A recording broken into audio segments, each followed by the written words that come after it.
Assalamualaikum. My name is Dr. Nisa Mohsen and I have done my FCPS in obstetrics and gynecology from Pakistan. I live in Hyderabad, Sindh. Uh, I have always been very passionate about teaching. So here I am fulfilling my passion via these online lectures, which will be helpful for the postgraduate students who will be going for the specialization exams like SCPS, MCPS, MS, or even for MRCOG.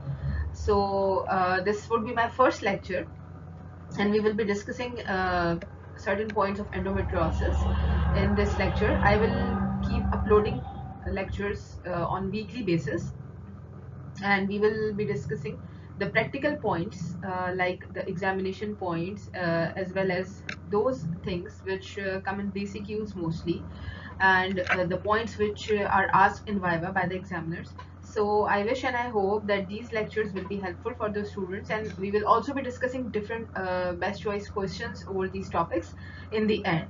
So starting the lecture of endometriosis. Okay, so here are the learning objectives. What will we are going to learn in this lecture? We will be understanding the pathophysiology, clinical examination, investigations, and management in the lecture of endometriosis. What are the important questions to be asked in history? Best choice questions in the end of the lecture, and the reference has been taken from Ishaya guidelines for endometriosis, evidence textbook for MRCOG, and Dewey's textbook of obstetrics and gynecology 9th edition. These both are the books which are mostly followed by examiners for making the BCQs and during Vivas as well. The references are being taken from these books and the guidelines. So what is endometriosis? It is the presence of endometrium-like tissue outside the uterus. The pathophysiology is basically multifactorial. There are many factors which are involved in the pathogenesis of endometriosis. These could be environmental factors, certain genetic factors, like if it runs in family, the mother has had a history of endometriosis, the daughter mostly would be having it as well. If one sister has endometriosis, then other sister may be more prone towards this condition. Certain immunological factors, we will be discussing those factors in the coming slides. And progesterone resistance. It has been noted that these patients who are having endometriosis, they are resistant to progesterone. So the samples are taken from the uterine endometrial cavity and it has been tested. So these patients are progesterone resistant as well. Okay, the prevalence is it is prevalent in general female population. Like in all females are at risk of endometriosis, and the prevalence is around 2 to 10%. While in infertile women, those females who are infertile, they are 50% at risk of endometriosis. So this is the prevalence of endometriosis in the general population as well as in infertile women. This reference has been taken from Ishaya guidelines. So students should know this. This could be a BCQ or this could come in BCQ in exams. Now there are certain theories regarding the development of endometriosis. The most popular one is Sampson's theory. What happens, what is highlighted in Sampson's theory, that there is a problem of retrograde menstruation which causes a female to develop endometriosis. And which females are at high risk of retrograde menstruation?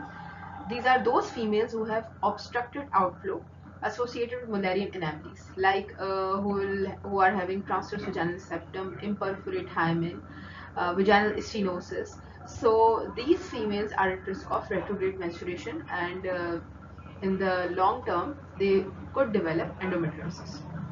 Like, because the menstrual blood flow, it flows back from the uterus through the fallopian tubes and the fimbrial ends, and the blood deposits could be found over the surface of ovary and the peritoneum, and there could be development of peritoneal and ovarian endometriosis.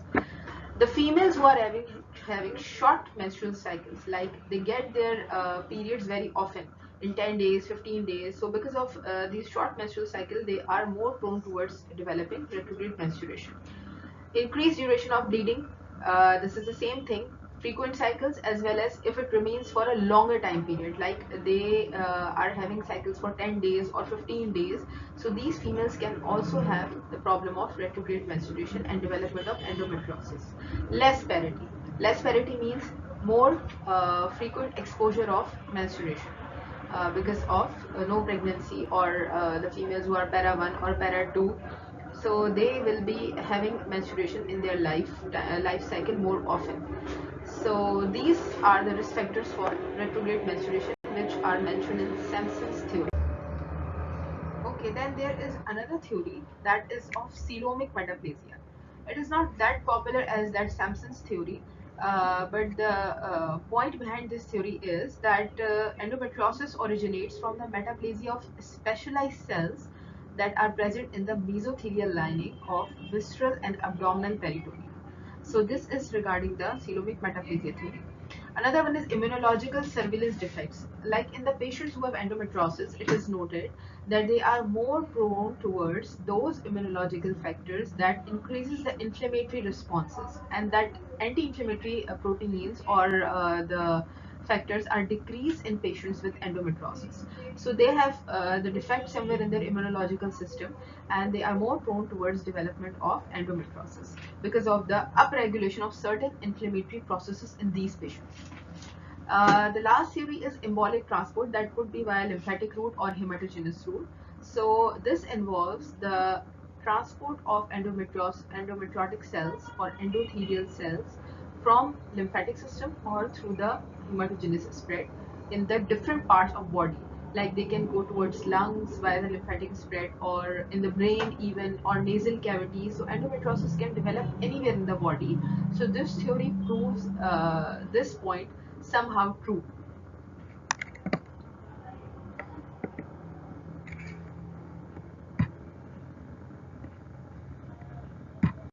Okay, now coming towards the risk factors.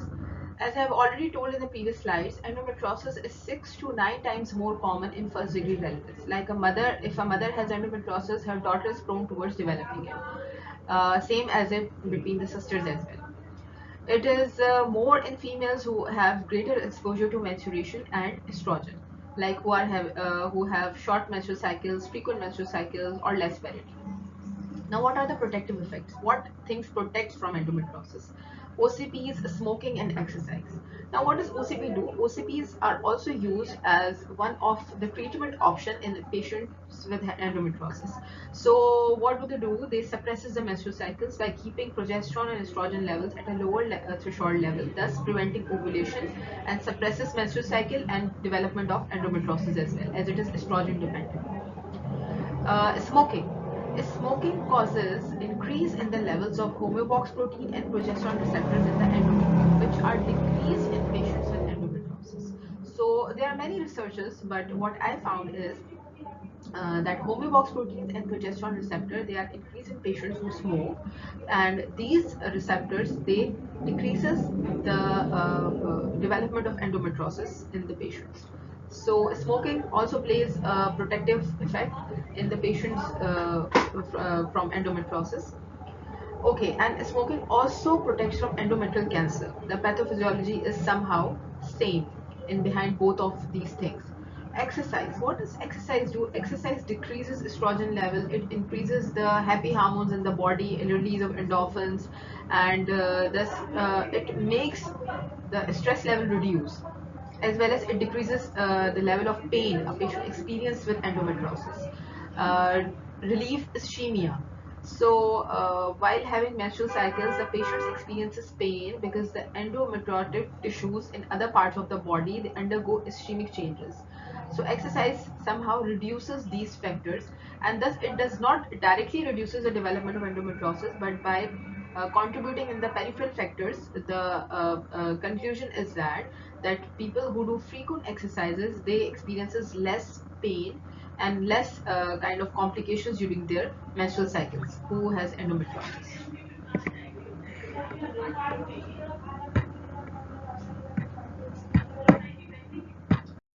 Okay, now coming towards differential diagnosis, what are the conditions that mimic endometriosis? These are pelvic congestion syndrome, PID, and inflammatory bowel syndrome. But the history, the questions in the history, they somehow differentiate these conditions from each other. Like in pelvic congestion syndrome, the patient has maximum pain at end of cycle because of the congestion in the uterus. While in endometriosis, the patient has maximum pain on the second day of cycle. Like mostly the flow increases on second day, and thus the tissue undergoes ischemia, and the patient experiences severe pain on second day of menstrual cycle. In PID, the patient also experiences foul-smelling vaginal discharge, as well as there could be history of fever. While dyspareunia and dysmenorrhea, they are same in both of these conditions, in endometriosis and PID, but it could be differentiated from history of fever and foul smelling vaginal discharge. And in inflammatory bowel syndrome, the patient has, her history will be more towards the bowel symptoms like diarrhea, constipation, recurrent diarrhea and recurrent constipation, which is not this much frequent in the patients who are having endometriosis. So we can differentiate these conditions by the history.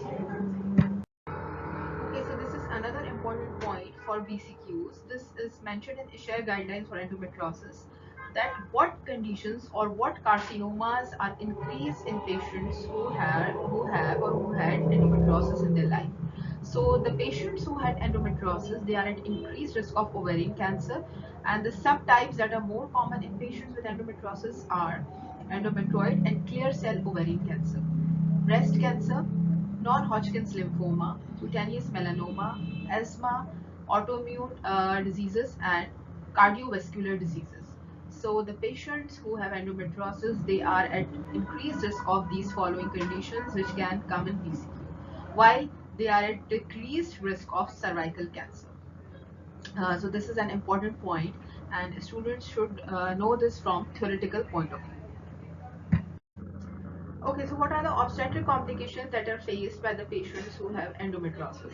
Preterm delivery, antepartum hemorrhage, preeclampsia, need for cesarean section, intra-abdominal bleeding from endometriotic lesions. So these are the complications, obstetric complications that are faced by the patients who have endometriosis.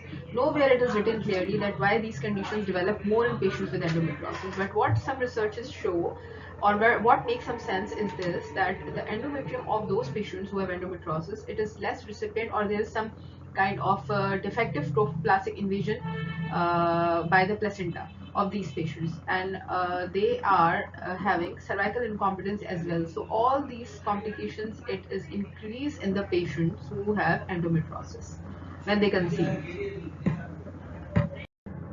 Now this is a very important slide regarding the history digging questions in exams. So what are the signs and symptoms of endometriosis? Most of these signs and symptoms are known, would be known by most majority of the students. So you have to ask these questions while taking a history of a patient in which you are keeping endometriosis in the differential diagnosis. What is the pattern of taking history is that you have to rule out all the differential diagnosis one by one by asking certain questions in the history. So if a female, you get a female in your exams with severe dysmenorrhea, dyspareunia, and difficulty in conceiving, or like infertile female. So what questions will you ask in the history? You have to rule out PID, you have to rule out endometriosis, or in some cases there you can keep a differential diagnosis fibroid uterus as well. So you have to rule out all the conditions one by asking certain questions in the history.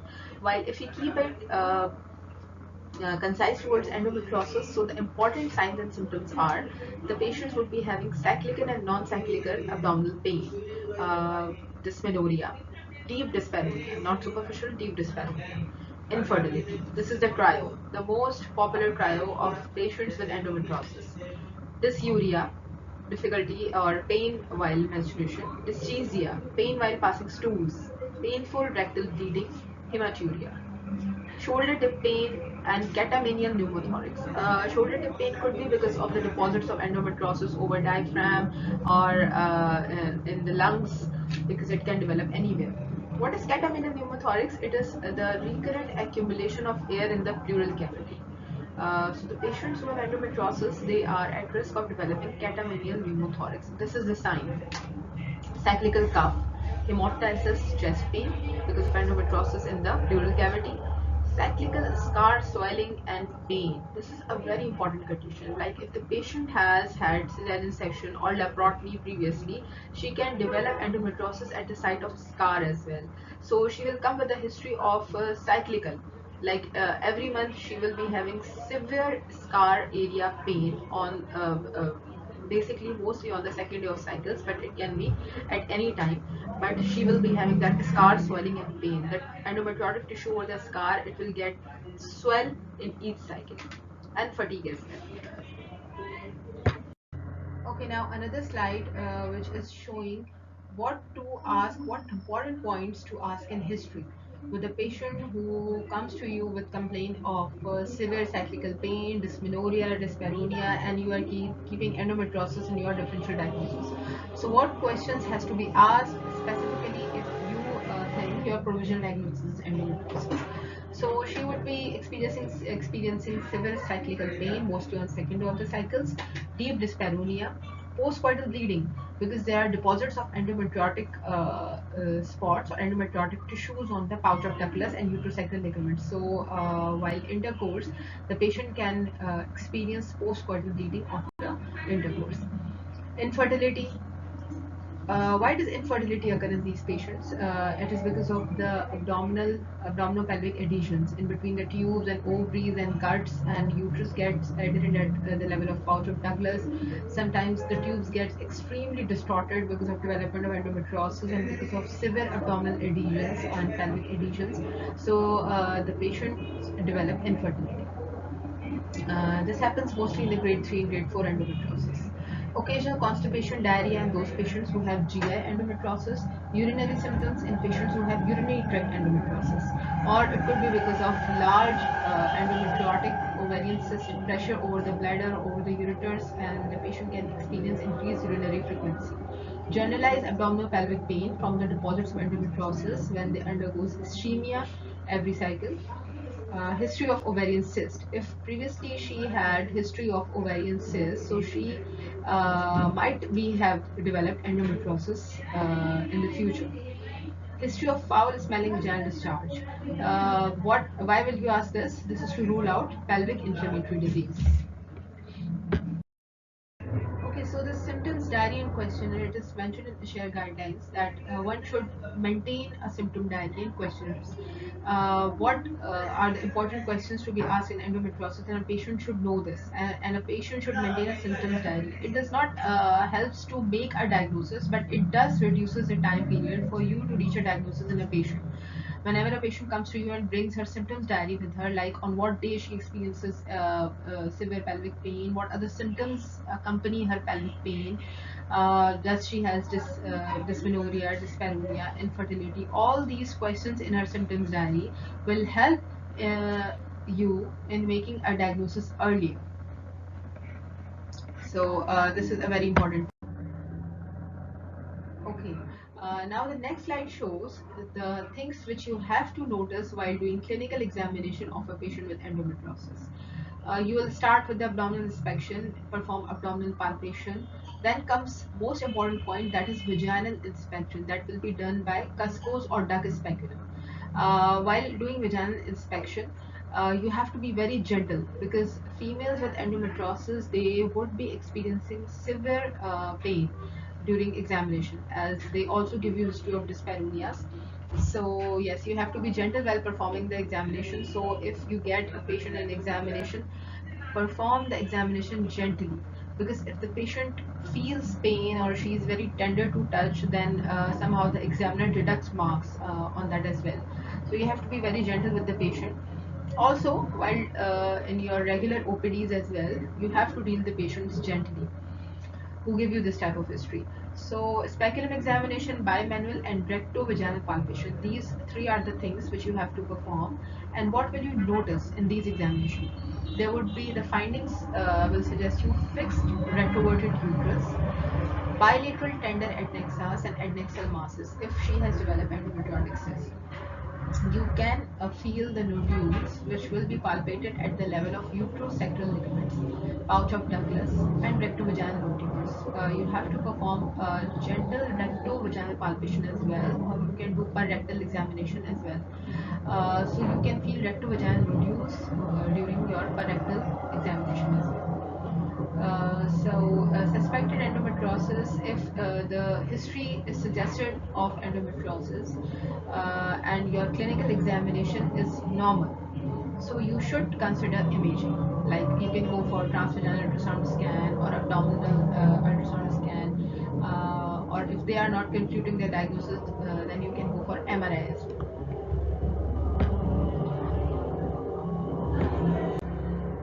Okay, so this is the picture that is showing the findings on while doing speculum examination. So these are the bluish nodules. These bluish nodules are the endometriotic nodules that you can see at the level of pouch of Douglas.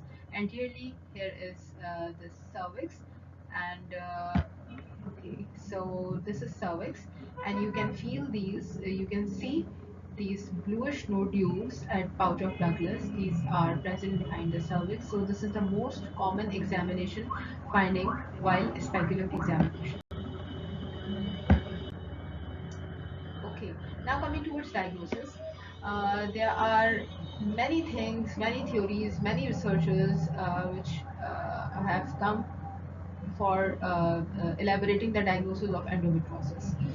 So the most confirmatory is the histological confirmation of the samples you have taken while doing laparoscopy or laparotomy of a patient with endometriosis. So histological confirmation of lesions seen at laparoscopy is mandatory if deep endometriosis and endometriomas are present.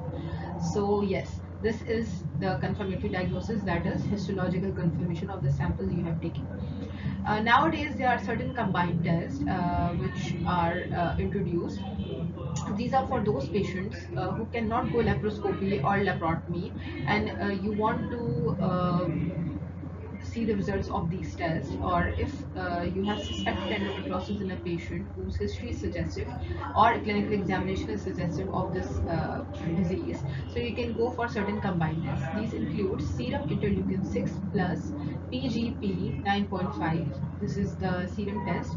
This is for endometriosis. These are the combined tests. Another one is transvaginal ultrasound plus serum CA125, whose cutoff level is taken as more than 35 international units per liter, or CA19.9 for ovarian endometriomas. So these are the combined tests. You can get these questions in the BCQs as well. So it is mentioned in Duhertz that these combined tests are introduced nowadays for patients who are unable to go for laparoscopy and laparotomy for the diagnosis of endometriosis. Okay, so there are certain recommendations according to the Asia guidelines. As I mentioned in the previous slide, that the other way of diagnosis nowadays are biomarkers. So it is for those females who cannot reach out for laparoscopy and laparotomy, but the guidelines they mention that clinicians should not use measurements of biomarkers in endometrial tissue, blood, menstrual, or uterine fluids to diagnose endometriosis.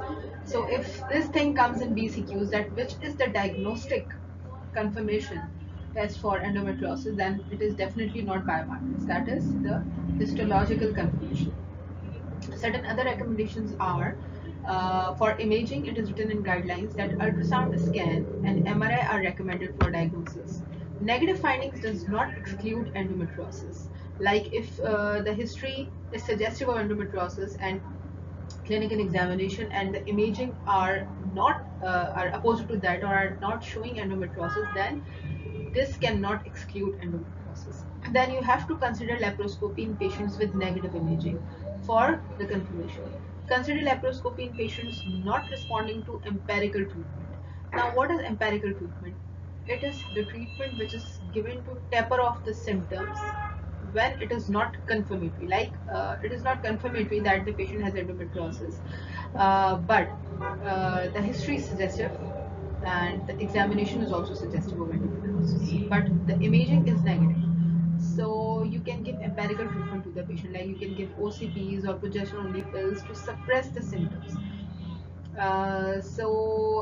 Consider laparoscopy in patients not responding to empirical treatment. Like you have given this treatment for some 2 months, 3 months, 6 months, but patient is still not responding to that. Not responding to OCPs, not responding to progesterone only pills or any anti-androgens you have given to suppress the symptoms. Then you have to go for laparoscopy in these patients as well. Negative histology does not rule out the disease. This is also a very important point mentioned in the guidelines, that if there comes a negative histology of the biopsy you have sent, it also does not rule out the disease. But still, the confirmatory test would be histology after laparoscopy. Okay, two-step approach, as mentioned in shared guidelines. What is two-step approach for the diagnosis? First, in the two-step approach, the first thing is transvaginal ultrasound, and second is empirical treatment. So there are certain patients who are dealt with this two-step approach.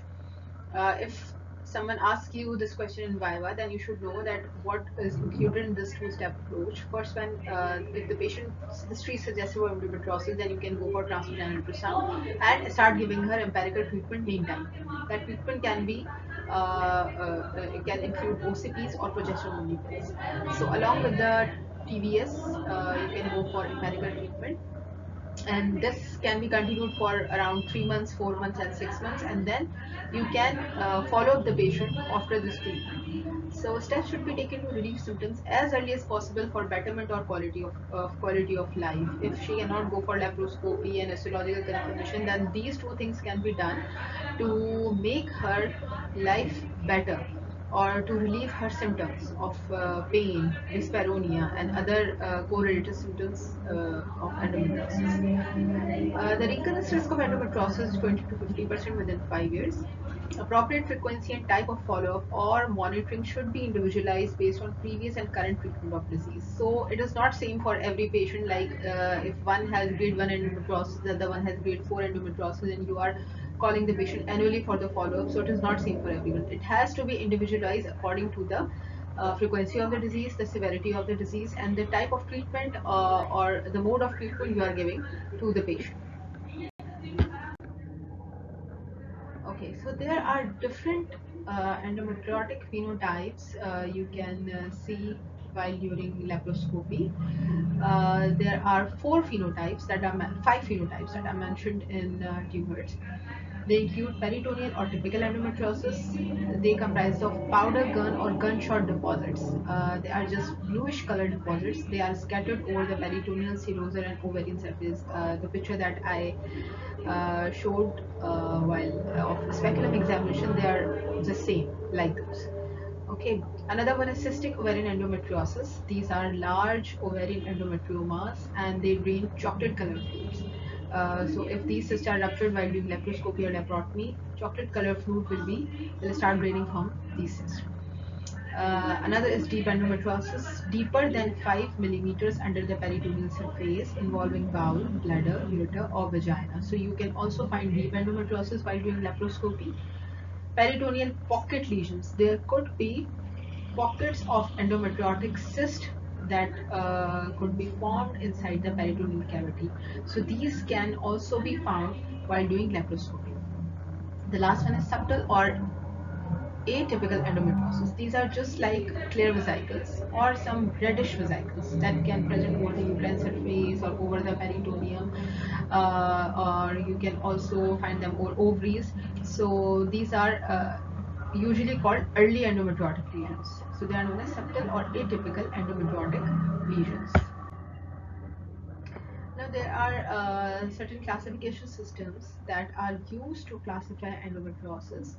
The first one that is widely used is American classification system, American Reproductive Classification, ASRM. This is widely used system, but it has certain pitfalls, like it has poor correlation with deep endometriosis, fertility outcomes, pain symptoms, quality of life, and poor predictive accuracy. But still, it is widely used. So it is a scoring system, which I will elaborate in upcoming slide. Another one is for deep endometriosis. For deep endometriosis, the system that is used is known as Enzian classification. It also has a form, which I will elaborate in the another slide. And for fertility concern, for people who are anxious to conceive, the classification system of endometriosis that is used is Endometriosis Fertility Index. So there are three classification systems: ASRM, Enzian, and Endometriosis Fertility Index. Okay, so now we will discuss American Society for Reproductive Medicine revised classification of endometriosis, and this is the most commonly used and most popular classification for the grading and scoring of endometriosis. So this is the form which is showing how to do this classification. Now here we have to write patient's name and what kind of procedure, the date on which the procedure has been done, how the diagnosis is made, and what kind of procedure has been done. Like diagnosis has been made on laparoscopy or laparotomy, or a photograph has been taken while doing laparoscopy. What treatment is recommended after the scoring that has been made by this form, and what is the prognosis. So for stage 1, that is known as the minimal endometriosis, the score should be in between 1 to 5. For stage 2, that is mild, the score should be in between 6 to 15. For stage 3, that is moderate, the score should be between 16 to 40. And for stage 4, that is severe endometriosis, the score would be more than 40. What is the total score that has to be written here? Now, how this classification has to be done? So as you can see, the upper block, it is showing scoring for two things, that is for ovary and peritoneum. For peritoneum, there is superficial endometriosis and deep endometriosis. Their score is written, like how to measure it. The measurement is written. Less than 1 centimeter, 1 to 3 centimeter, more than 3 centimeter. If the endometriosis is involving superficial peritoneum and the area involved is less than 1 centimeter, then you will have to write score 1 here. If endometriosis is involving superficial peritoneum and the area involved is 1 to 3 centimeter, then you have to write score 2 here. If it is involving more than 3 centimeter area of superficial peritoneum, then you have to write score 4. Now for deep peritoneum. If endometriosis is involving deep peritoneum, like if the lesions are present deeply in the peritoneum, then and involving less than 1 centimeter of the area, then you have to write score 2. If involving 1 to 3 centimeter of area, the deep endometriosis over the peritoneum, then the score would be 4, and for more than 3 centimeter area involved, the score would be 6. Now coming towards ovaries, this is for the right ovary and left ovary, and the area involved would be superficial deep for both of the ovaries. If the lesions are present superficially over the ovary and right ovary is involved, then the score would be 1 for less than 1 centimeter area involved. If 1 to 3 centimeter area involved superficially by the endometriosis on right ovary, then the score would be 2, and score would be 4 if more than 3 centimeter area superficially involving of the right ovary. Now, if the endometriotic lesions are present deep within the ovary, or if there are cysts and deep endometriosis is present, deep lesions are present, then the score would be 4 for less than 1 centimeter area involved, score would be 16 for 1 to 3 centimeter area involved, score would be 20 for more than 3 centimeter area involved. And the same is for left ovary, like for superficial and deep endometriosis. Now coming towards posterior cul-de-sac obliteration, this is the pouch of Douglas obliteration. If the uterus, whenever we operate on a patient and we find that the uterus is badly adherent at the level of pouch of Douglas and uterosacral ligaments, so we can assess somehow that if it is partial obliteration of pouch of Douglas or complete. If the obliteration is partial, then the score would be 4. If it is complete obliteration, the score would be 40. Now coming towards another part of this classification, that is for adhesions. How much adhesions are present and what type of adhesions are present. So this is for ovary, this is for tubes. Adhesions would be filmy adhesions, like very slight adhesions that can be separated easily by fingers, or adhesions could be dense, very badly adherent, like you need to do sharp dissection to separate those adhesions. So filmy adhesions and dense adhesions for both of the ovaries, right ovary and left ovary. If the right ovary has filmy adhesions and they are present at the area involved is less than one third, then the score would be 1. If there are dense adhesions and area involved less than one third, then the score would be 4. If area involved is between one third to two third, then the score would be 2 for filmy adhesions. The score would be 8 for dense adhesions. And this is for more than two third area enclosed or involved. 4 for filmy adhesions, and 16 for dense adhesions. Same would be for left ovary. For tube, right tube, left tube. We Many times we notice while doing surgeries on a patient with endometriosis that the tubes are badly distorted or adherent or dilated because of endometriosis. Femoral end are distorted many times. So the scoring has to be done for tubes as well. This is for right fallopian tube, this is for left fallopian tube. Filmy adhesions, dense adhesions. If less than one third area is involved by filmy adhesions, score would be 1. If less than third area is involved by dense adhesions, the score would be 4. This is for one third to two third, this is for more than two third. So in this way, the score, we have to do total scoring and then classify accordingly by the stages given, and we have to write the total score here, and accordingly the prognosis will be decided by the surgeon who has been doing surgery on this patient. Okay, so as it was mentioned earlier that American reproductive medicine classification is not specifically pointing out about deep endometriosis and the fertility concerns of the patient with endometriosis. So for deep infiltrating endometriosis, another classification has been made, that is Enzian classification, and it was started in 2012. It is kind of easy to understand, but it would be during laparoscopy or laparotomy the scoring would be made by the same method, and it can also vary from surgeon to surgeon, clinician to clinician. The biasness can be there.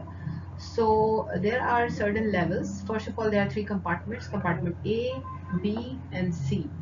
In first compartment, there is this is for the rectovaginal space and vagina. Compartment B is for sacro-uterine ligaments, cardinal ligaments, pelvic side wall, and external ureter compression by the endometriotic lesions. Compartment C is for rectum. And there are three levels: level 1, level 2, level 3. The levels are according to the area involved, the centimeter area involved by endometriosis. The compartments are named by A1, A2, A3, B1, B2, B3, C1, C2, C3. So, compartment A structures are rectovaginal space and vagina. If rectovaginal space and vagina are occupied by endometriosis and the area involved is less than 1 centimeter, so it would come in level 1 and the compartment would be B1. If the area involved is 1 to 3 centimeter, then level would be 2. Area involved more than 3 centimeter, then level would be 3. So these are the lesions that are shown. Now coming towards compartment B. The structures I have already told: sacroiliac ligaments, cardinal ligaments, pelvic side wall, external ureter compression. If endometriotic lesion is less than 1 centimeter, then the compartment would be B1, level would be 1. Compartment would be B2 if 1 to 3 centimeter area involved, and level would be 2. And compartment would be B3 if more than 3 centimeter area is involved by endometriosis of these structures, and level would be 3. Same is for C1, C2, C3, and the area involved is rectum. Now F. What is F? F is for uterine and other extragenital deep infiltration. This is basically for extragenital areas, and the uterus, for uterine as well. So if there are certain compartments, that is FA, FB, FU, FI, FO. FA is for adenomyosis. If the patient has adenomyosis along with this endometriosis, then she would be categorized on compartment FA. If the bladder is involved by endometriosis, then the compartment would be FB. If the ureter intrinsic area of the ureter is involved, then the compartment would be FU. If intestines are involved, other sigmoid colon, appendix, ileum, they are involved, then compartment would be FI. If other areas like lungs, diaphragm, inguinal region, they are involved, then compartment would be FO. So this is Enzian classification for deep infiltrating endometriosis. Okay, so now we have come towards our last form, that is for infertility. Basically, this forms the fertility score, least functional score at conclusion of surgery. This is for those patients who are anxious to conceive and they have undergone surgery, laparotomy, or laparoscopy for endometriosis. So the scoring is a bit typical. Okay, so to make a total score, we first need to understand that what kind of description is given here. So this is for normal, the score is 4. For mild dysfunction, the mild dysfunctions for tube, it involves slight injury to serosa of the fallopian tube. And the mild dysfunction for fimbria, it involves slight injury to fimbria with minimal scarring, and mild disruption to ovary, it involves normal or almost normal ovarian size, minimal or mild injury to ovarian serosum. Okay, this is for mild. Now for moderate, for fallopian tube, there would be moderate injury to serosa or muscularis of the fallopian tube, moderate limitation in the mobility of the tube. This forms moderate dysfunction. For fimbria, there would be moderate injury to fimbria with moderate scarring and kind of a moderate loss of fimbrillar architecture. For ovary, there would be ovarian size will be reduced by one third or more, moderate injury to ovarian size. For severe dysfunction, if severely the tube is distorted, there would be fallopian tube fibrosis, moderate salpingitis, and severe limitation in the mobility of the tube. If severe dysfunction to fimbria has occurred, then the fimbria would be severely injured with severe loss of fimbral architecture and scarring, severe scarring. If severely injured dysfunction ovary is there, then there would be ovarian size reduced by two-thirds or more and severe injury to the ovarian cervix. For epsilon non-functional, there would be complete tubal obstruction. And for fimbria, there would be severe injury to fimbria with tubal occlusion or hydrocephalus. And for ovary would be epsilon completely non-functional. So this is for the left side, this is for the right side. Accordingly, the scores will be given and the scores will be written in these boxes. In the end, scores can be they would be summed together for the left side, for the right side, and the least fertility score will be the least functional score will be written here. Now to fill out this form, it has two kind of compartments. First one is for the history, another for the surgery.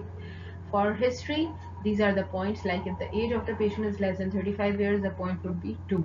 Age 36 to 39 years, points would be 1. If age is more than 40, the point would be 0.